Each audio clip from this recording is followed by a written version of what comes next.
ML करना मिट्टी phone कॉलते समाधान हुआ मिट्टी फोन कॉलते सारा निर्वाचन समाधान हुई दाड़े दा समाधान हुई दाड़े सड़क समाधान हुई दाड़े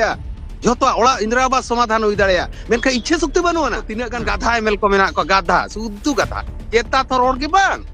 विधानसभा रे रोड के बाको रोड़ा नोते तो पे लोहमेन पे लाडारेन पे भेजा को मिमिटांग गुंडा हम एमएल कना मिटांग दो ओको डॉन वाला हम एमएल कना ओको तो चतुर्थ फेलिज हम मंत्री कना उनको नोनवा स्थिति को जोहार सनम को जहां लका स्क्रीन रे पे नेल दाड़े अब सला तेहेन मेना कातिया जगदीश मुर्मू और अकिन धन चित्री अतुरिन माझी बाबा संस्थाते मिटंग संताड़ी रिपोर्टर जहां रे बांग सेटरो जगह रे सेटर कातिद अकिना रिपोर्टिंग पूरा दिसम हर को नेलेया मिमिटंग नौकान रिपोर्ट हिजुक कना जहां दो पूरा दिसम रे वायरल हना दुग्ध अतुरिन पुनिया टुअर गिदरा कथा हुयु चे नोआ नितंग सुर दिन रे वायरल लेन चंदी खमण अतुरिन पुनिया टुअर गिदरा कथा चे बारी पोदारे उनकिन बारिया हड़म बुढ़ा बुढ़िया कथा हुयु जहां दारे बुटरे जीवन किन खंडाय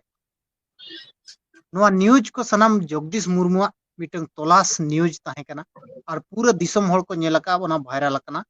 और अड़ी सरहाव होको अमाय कना और साउते मिटंग यात्रा पार्टी रिन एक्टर हो कना किन और अकिन सला के बो गलमारा तेहेन तो नोय नोंकान जो घटन न्यूज बारंबार समांग ते हिजुक कना नोआ चेद मिटंग सरकारा हो अवहेला जगदीश मुर्मू सानाम दिसम पेड़ा को अलिन जगदीश मुर्मू पहाटा खन अड़ी अड़ी साय साय जोहार मिर्थिकारिन सानाम पिलचु गणा गे सुख रे सवार रे नापाय गे बो जीवन बो खंडामा अलिन पहाटा खन मारांग बुरु ठेन नेहर अड़ी नापाय कथा सावते हो संताली न्यूज अबिन हो नोंका गे अबिना तालाम डहार जीत गे जियड़ गे ताहेन मा बार बार आदिवासी हड़ को बखरा हो समाज जहाँ गे आदिवासी 62 प्रकार आदिवासी बखरा अभी राहा राका बिन ओना बखरा गे पाले अबिन नोआ चैनल नोआ इदी काते अड़ी अड़ी सरहाव गम अच्छा एतो कुली तलिन ताहेना नो जे होला मांदर चंदी खमण अतु ओना घटन रनंग अपडेट मांग बिन लय ᱧᱚᱜ नेल बिन चंदी खमण अतुरिया घटन हुयु कना मिट्टी कोड़ा उनका के हटाते फोन आदिन तहन फोन किया मेना कथा नौका नौका असुविधा हुई कना आले अतुरे अभी चेत बिन मेन अरे मेताय कने ठीक है निंदा चलाव काते मेताय कने जहां के ओना टोला रे जोगाजोग इमाइन में तो जोगाजोग किया जोगाजोग बड़ा काते मेताव कने ओका से तीन चला चेलेकरिन चला ओना अतु उनका कष्ट मष्ट सेटेर हुईना ओना अतुते सेटेर काते जते बेड़ेलिन सेटेरेना उनको गिद्रा इन को नेल किदिया इन हो अड़ी जोर को राग किया झोतो गिद्रा अड़ी जोर को राग किया तापरे राग खान मा गिद्रा राग मा बाय संभळा आसे गिद्रा राग माने अपनार हो कटे इमोशनल गिन बुझाव गड किया तो झोतो कथा ओंडे कुपली हुईना चेत घटन चिका कना चेत लेकार पे नोंका कना अतु हड़ कुलिन हो जावरा केत को झोतो अतु हड़ लिन कुली केत को अतु हड़ कुली काते तलाश हुईना तलाश हुई काते अबिन बिन नेला बांग दो चांदो बंगा लिखोन बांग दो चेत दुग्धरिया जहा घटना उनको को उतुले थात कौराड़ा नोंडे चंदी खमन अतु नुकु को बाफावा का आंबड़ा ता माने एकदम सिचुएशन ओंडे हो पुनिया गिद्रे नोंडे हो पुनिया गिद्रे एकदम सिचुएशन समान उतर गे ताहेन हांडे कौराड़ा नोंडे आंबड़ा तो अडी दुख बुझावेना दुख बुझाव काते टोला हड़ जतो हड़ रोपड़ हुईना रोपड़ गोटाल काते जहां फुटेज पे नेले दिसम रे नोआ गे घटन मा गम अच्छा हां बड़ाई सना ले냐 माने उनको गिदरिन जहां एंगात ते ना मेने ako do टोला हड़ तो नी जावाय नाय नेते नोआ ओकालका बिन बिन अनुधान के ओंडे नेल बिन अनुधान रिया हुयु कना उनंग हुडिन गिद्रे आजे चलावा कना कमी चलावा कना भद्रक कम से कम फोन ते तुम लया बांगा इंदी लेटो कना पैसा वाले ᱧᱟᱢका चला गिए ना मिनाइन गया तो आले मेताओ कना दे जे सलाई रोपोड़ा फोन को नंबर हम स्विच ऑफ गया नंबर चिली हम बाको उठावेया और ना ओकोय साला जोगाजोग गे बांगा उनको गिद्रे चेल लेका मेना कोआ चेल लेका बनु कोआ चेत जोगाजोग गे बांगा बुगिरे मेना पिया से बांगा ते बखान दो पैसा कुन भेजाया नोडे तबन इदी पे ओना को चेत जोगाजोग हो बांग ओना भीतिर रे अलिंग में जावाय तो बलिंग मेन दाड़िया कना जावाय कना चे बांग कना अलिंग दो नित हुर जावाय हो बलिंग मेन दाड़िया कना टोला होड़ा जहां मंझी आराम लिंग कुली केदिया मंझी आराम में ओना कथा मेन किया आकोरिन बोयहा भीतिर रे ओना कथा को मेन किया तापरे गिद्रा मा इमोशनल रे किन ताहेना रा रे किन ताहेना गिद्रा कोई हो बकी रोड दाड़िया जहां आर कटी गहिर कथा ओताय कथा बांग हुई दाड़िया गिद्रा हो रा रे किन ताहेना बानार गिद्रा रा रे किन ताहेना रोड चेद हो बकी रोड दाड़िया उनकिन किन लय दाड़िया कना इnye दो जावायना ओना किन लय दाड़िया कना से बाय जावाय कना ओना किन लय दाड़िया कना चेद हो बकी लय दाड़िया कना तापरे उनी हुडिंग गिद्रा मा जपिद अकत ताहेने जपिद खन गेले खबर रकाब लेदे ताहेन जपिद अकाय ओना रपुर ओड़ा रेगे जपिद कते गे ताहें कना तो अलिंगा बुझाव जदी बाम जावाया कना जोगाजोग में चेद टोला हड़ को बुझावा तापरे ओना अतुरिन गे तिनंगान भद्रक को चलाव लेन ताहेन उनको को मेनेया आले ले नेला कादेया उनी रंडी हड़ तो चेदा साकम सिंदूर दे हरोगा क्या साकम सिंदूर हरोगा तो आर मिट्टी हड़े में नोमा मिटंग जुदी आज जावाय नाय कोई सला ताय ने मिटंग का बपला हुईना ओनारे चेन हो खराब जिनिस मा बांग कना मेनखान गिदरा खोज तलाश बांग हताव दो नोआटा दो मिटंग बड़ी जिनिस कन गे बांगा किन किन जावाया कना उनका दिसम रे हुयु कान गे जावाय इन दो बाको आलो को जावाय मा कम से कम व्यवस्था आइरिन इरिल कोड़ा मेना किना बाबू इनमा नितो रस्का मेना गया इन दुन बगिया को कना माझी बाबा लय नो ऑटो दे उन गडी नापाय को नित हो जहां रेगे जदी इनमा वीडियो माध्यम ते अनुरोध कना बे भूलते जहां सलाम चलावा कान खान आयो कनाम इनी रिक्वेस्टेड मिया देलाबन सेटेरो में आर इन सला जोगाजोग में माझी कन्विंसिया टोला हड़िन कन्विंस को नित हो समय मेना गया चेन नो कथा भूल बांग कना जदिम जावाया कना रुआड़ कते उनको गिद्रे सला नापाय सुलुक संसार खान दो अडी भगिया तीनंग एटके टोणे जहां गे पे एटके टोणे सॉल्व लगी इन्हो मिनन गया और जतो हड़ मेना को गया रुआड़ खान दो आरहो नापायवा आरहो नापाय गिद्रे को ताहे दाड़ेया वीडियो माध्यम ते अनुरोध कना जहां आयो कना बड़ाय सनालिया तो उनको जहां पुनिया गिदर नितोंग कलका स्थिति रे मेना नेल को बिन नितो बुना स्थिति मा वीडियो हेज कते वीडियो जहां बो धाड़ा ले देता है वीडियो धाड़ा कते सेटल लेना डब्ल्यू सेटल लेना धाड़ा कते उनको कथा को एमका कथान सनाम लेकान ओल पढ़ाव सुविधा ओका स्कूल रे को ओलोआ ओका रे को ताहेना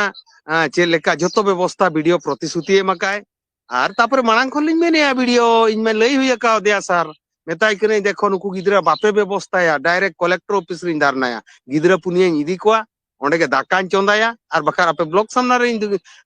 चला तीन धरना जहाना के व्यवस्था पे नो धमक इन एम हुई का दिया इनमा बार-बार डेली ओका हिलो मेनेली नोआ घटना जहां लका माने समंग ते हेजन अडिगान होड़ गोड़ सोत को एम किया है जो कोई चाव कोई कौड़ी आकारते चावले अड़ू दल लेमान आकारते और अडिगान होड़ को सेटर गया चेद उनको माने नितोंग ओना गोड़ सहयोग नाम कते कडी माने स्थिति तको ठीक धरा गया ओना गड़ो सपोहन नाम काते नितो जहारो काकारिन गिद्रा मेना को ओना गड़ो सपोहन नाम काते उनको नितो गिद्रा स्थिति नापाय गया नापाय रेगे मेना को उनको हो जम न्यू आरो नितो ना व्यवस्था हुयु कना गापान चलाते ओंडे नितो राबांग दिन कना से तीन गान लुगड़ी को एमान को किरिन कमल को किरिन हुयुआ उनका व्यवस्था चालू कना तापरे सरकार जहां कुटम ते सरकार लिंग कुटम ले देता है सरकार जुदी बाय बजा गया कुटम ते एनखा दो आदो दूसरा दो राज रास्ता ओडक हुयुआ आई सरकार जुदी नुका कथा बाय बुझेव जा चितान रे मांग हिजु गया है चे सरकार चितान रे मांग हिजु गया अच्छा उनको स्थिति किछि जाहो सुधर कना बिन मेना दिसम होड़ को अगड़ते अच्छा नितोंग हो अबिना जहां लका फोन नंबर को बो एमलेया नितोंग हो होड़ को फोन अबिन कान गया गोड़ सहयोग एमो लगित कोडको कान गया हो नितोंग हो हां दिसम को जतो होड़ के एड्रेस को कुली कना ओका जगह रे घटन हुया कना चेत सतो कथा जतो अलिन ठेट को फोन या सतो तिना आको कन्फर्म सनायत को चे सतोवा चे बाय सतोवा आदो मेताउ कने सतो निराट सतो कथा कना नो आदो आर होला के धनबाद को फोन ला उनको अब मयूरभंज को बोलो हुआ कना उनको प्राय को सेटर उतर कना ना को ओड़ा गे उनका के समाज सेवी जहां मेनाया लड़िता मुर्मू उनकिन हो चलाव काते किन जेतकी किन दाड़िया कथा ओना को किने मकात को नोंका गे सनाम चक्रिया को गे कम से कम सिर्फ मी डुम्बुक दाका निजर बाटी खन उनको टुअर गिद्रे ठेन को सेटरा टोका खान अडी नापायोआ जतो हर नोआ गिलिंग अनुरोध को अच्छा नॉय जे दम हैं अब नोंकान घटना के नॉय तुरुई चांदो गान चे माने गेल चांदो गान हुयुक कना नोंकान घटना के दुग्ध रेना लांग रिपोर्टिंग लिया अबिना रिपोर्टिंग ताहे कना हैं चे ओना हो मीटिंग वायरल लेना प्रभाव न्यूरना सरकार चेतन रे और प्रेशर हेजना चेतन से दो उनको गिदर अच्युत सामंत इदी को केस बला इदी को अरे इदी केट को गया हैं चे उनको स्थिति चेलका नेल बे नुकुआ स्थिति मा नीत भूर उनका मा बड़ायो कान गया जहो वीडियो मा सेटरा कान गया वीडियो हो मिटंग प्रशासन कान गया डब्ल्यू हो मिटी प्रशासन कान गया नुकु कथा तो बन मेने नुकु गिदर चंदी खमर गिदर दो बन मेने मेने जहां दुग्ध अतु रेना लंग खबर लेया और उनको गिदर किस को इदिलेत कोआ और ओंडे बांग दो को एडमिशन कर गया बांग दो उनको गिदर ओंडे को तहन कान गया नितों मोलो काना को उनको स्थिति चेलका नितों मना हाँ उनको स्थिति बेस गे मिटी समाज सेवी जहां विजय कुमार टुडू उनकिन ओड़ा बनावा कावट किना ओड़ा को नपाय गे बना जहां जेतकी सक्षम इन हुया कना तो उनको साला बार बार आको साला जोगाजोग हुयु कना उनको गिद्रे हो बेस गे ओलोक कना को अबो मिटी डहार उदुग बो बडाया सांतार जाति बिन नेल गया ओलो हो को पछले नगो गया ओल हो बाकोला नीतो कार नीत भूर ते दो उनको हो नपाय रेगे मेना को दुग दरिन गिद्रे हो नपाय रेगे ओलो कान गया को नितों हाँ हाँ ओना हो जाहो विजय टुडू हई केते ओंडे अडी गाने गोळवान को था उनका के सेम घटना मिटंग बारी पुदार नंग बारिया हाड़ाम बुढ़ी दारे बुतरे अडी दारिद्र अवस्था जीवन यापन अच्छा नोंकान घटन जहां बारंबार समांग ते हिजुक ना नोवा रे चित सरकार ओहेड़ा तहन कना सरकार अबोड़ा हो तहन कान गया 12 आना रे चिर आना दो अबोआ अबोहेड़ा तहन काना 12 सरकार जतो उतर हो बलिंग दसे कान के जहां स्थिति कुन परो किया चिर आना गान दो अबोआ हो तहन कान गया नोआ को इदी कते नोकान घटड़ हुयु का एन रहो जस्ती कते जुदी सांतार नेता को आको को इच्छे खान दो नोकान घटन दो हुई गे बाय हुयुआ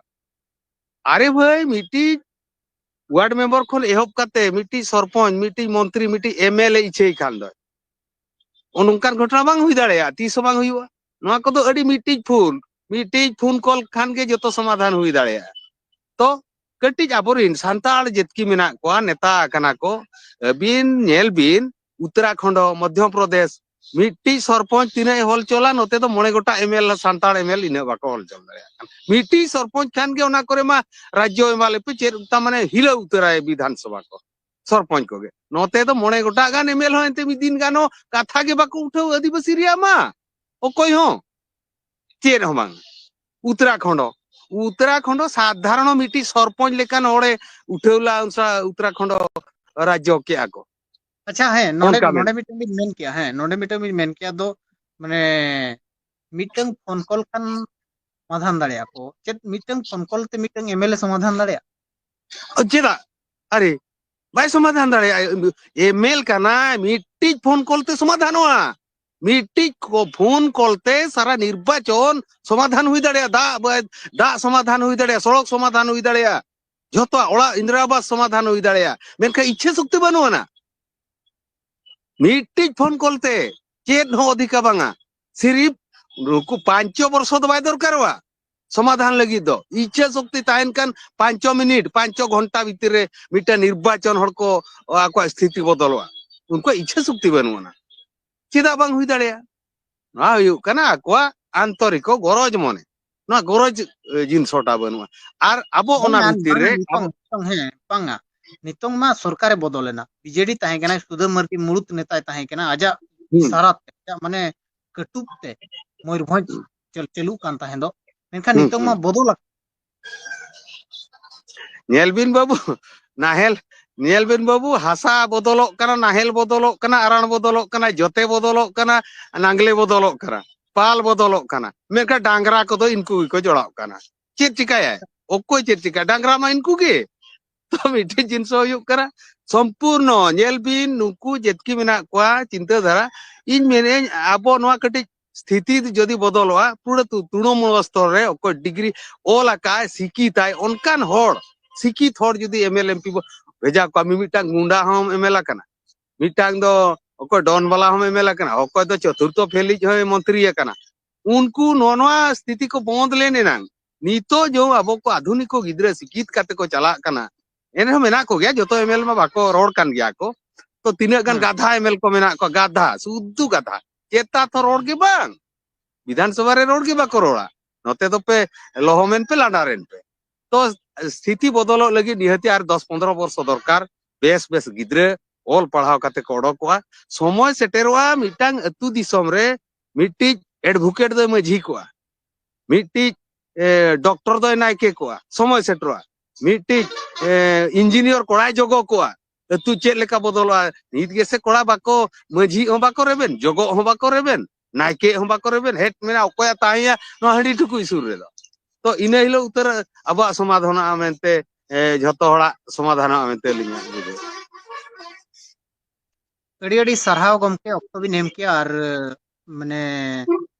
गिदर सला जपड़ाव रगे मेना अकाद बिना जहां तिनंग बुर बाको थोयताना कना इनंग बुर तो जपड़ाव हाँ जपड़ाव रगे मेना लिया जपड़ाव रगे जहां तीन बुर बाको थोयताना कना तंगी रेयाकात दिया बो सरकार बो तंगी अकाद दे चेरे चिकाया ओका सेदो कना ako picha re mena linya judi sarkar era kan alilin seterena ina hilo alin mittik lokyo lin doho ka gidra idi kate collector office in jala jodi bai ye kat kwa sanam disom pera nungka ge video nyel ape tehn pe share aka mente tehn unku gidra adi sthiti tako bo bodol aka auri bo bodol utera ape ko nungka ge santa abo manang khon mena santala tabo chet media ge banua paper ho banua tv channel ho banua na चेर बना only मेना YouTube channel निया YouTube channel तेगे सारा भारत रिन आदिवासी होड़ जतो होड़ बो जुमिद दाड़िया कटिज समय नाम काते जतो गे वीडियो नोंकान दुकान वीडियो शेयर का पे अलिंगे जगदीश मुर्मू सनाम को जोहार अड़ी अड़ी सरहाव और नेलिया का आपे कोठेन हो नेहर तहन कना तो वीडियो बो शेयर मा ताकि होड़ को नेल बड़ाई दाड़िया और ओको को जुदी चैनल बांग पे सब्सक्राइब आका इनखान दो सब्सक्राइब का पे मात्र मुचेरे सनाम को जोहार।